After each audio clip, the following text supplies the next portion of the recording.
Hello again. Let's do a quick example of how to add vectors in 2D, and we'll try to do this using some of the tools that we learned about in the previous video. So I'm going to basically sketch two vectors here. I'm going to draw, first of all, some axes. And I'm going to put one vector going this way. This is vector A. And I'm going to make vector A have a length of 2. So I'll put a 2 there underneath it. This could be a position vector, it could be an electric field vector, it could be whatever you want. So we won't worry about that for now. Let's take another vector, vector B. Let's make it shorter and angled up this way. So this is vector B. Let's make it have a length of 1. And let's give the angle here, make it 30 degrees. All right, and so the task would be to find the vector sum, find the resultant, A plus B. Okay, so in this example, you simply cannot add 1 plus 2 and say it's equal to 3. That wouldn't make any sense. You can only do that if the vectors point in the same direction, which they don't. So hopefully what you may appreciate from looking at this is that the answer for this is going to be a vector, and just think for a moment in which way would that vector point roughly. And hopefully if you think about that, you're going to imagine the vector is going to somehow end up here in the first quadrant. Okay?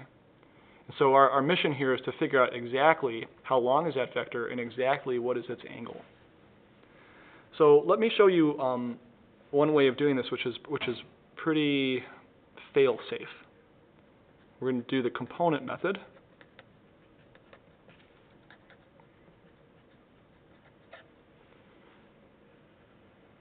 And this is a way of adding vectors. Any two vectors you want, you can add this way. So with the component method, what you do is you make a table.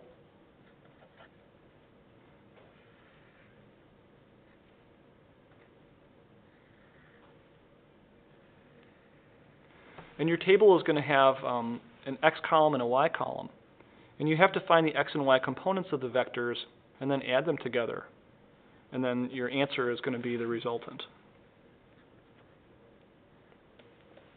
Okay. So let's look up at our example. And we'll start off with vector A. Vector A is 2 units long in the x direction. Okay. That's plus 2.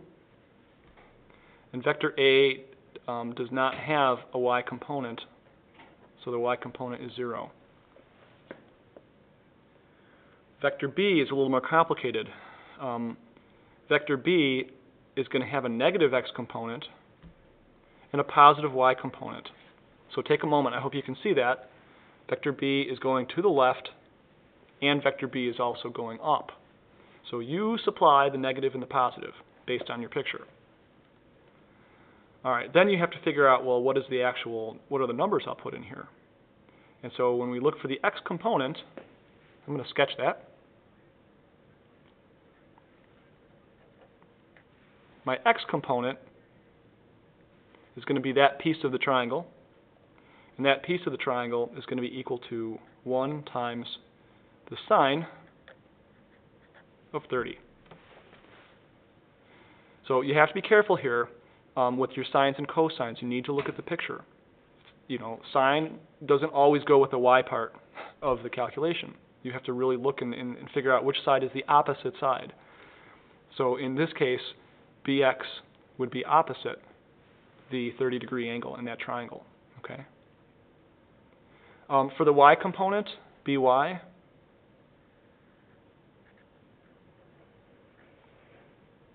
that would be what I just drew there. And that's going to be positive. It will be positive 1 times cos 30.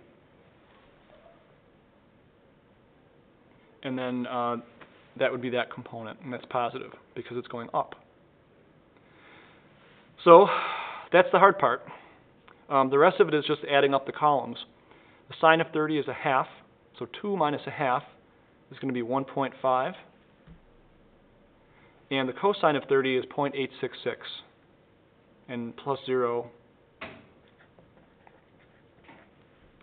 I usually like to also put a plus there, or whatever the sign is, just to remind myself which way it goes. And that's going to be now the components of the resultant vector.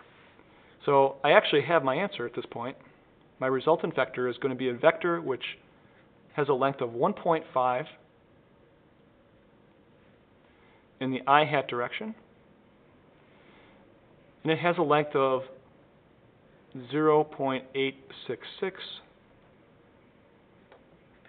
in the j hat. And that's one way of having the answer. Okay, so you could express your answer that way. A lot of times that's all I'll ask you to do, or that's all that you'll need to do. What if you wanted to put this into some different formats, the ones we talked about earlier? What if I wanted to do the magnitude angle format? What I would have to do then would be to find the magnitude of r, which is going to be 1.5 squared plus 0.866 squared, square root. So you're doing the Pythagorean theorem, that's 1.73. And the angle is going to be given by some type of an inverse tangent function. Okay. At this point, it's probably wise for us to go back to the picture and maybe sketch our resultant so that we're really clear on this. So let me go take a look at my picture here. And my resultant apparently is going to go 1.5 meters out, and it's going to go 0.866 meters up, or 0.866 units.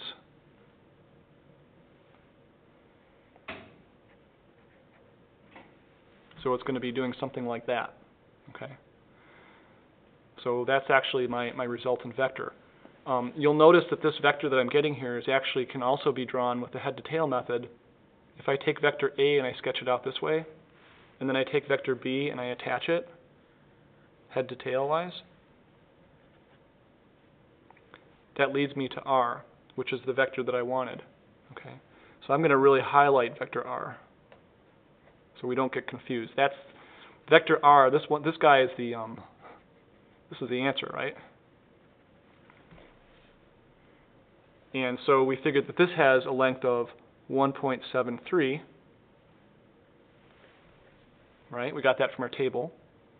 And now we want to get the angle, theta.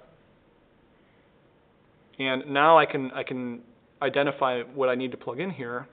I'm going to have to put in for my theta 0.866 on the top and 1.50 on the bottom, right? Because that resultant, I'll draw it over here.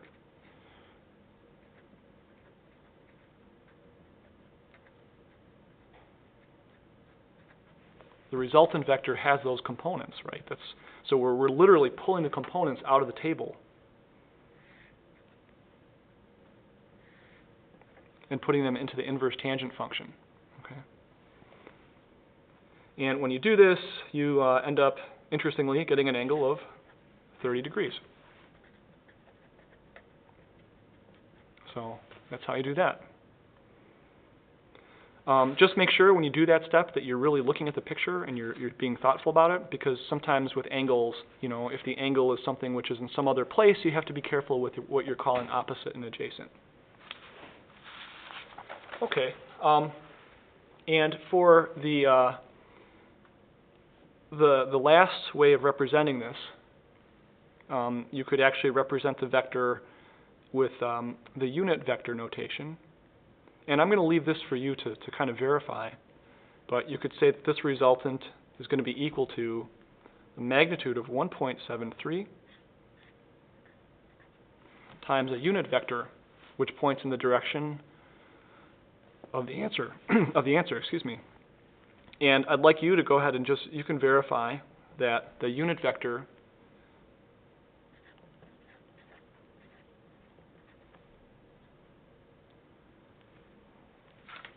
this one is going to have these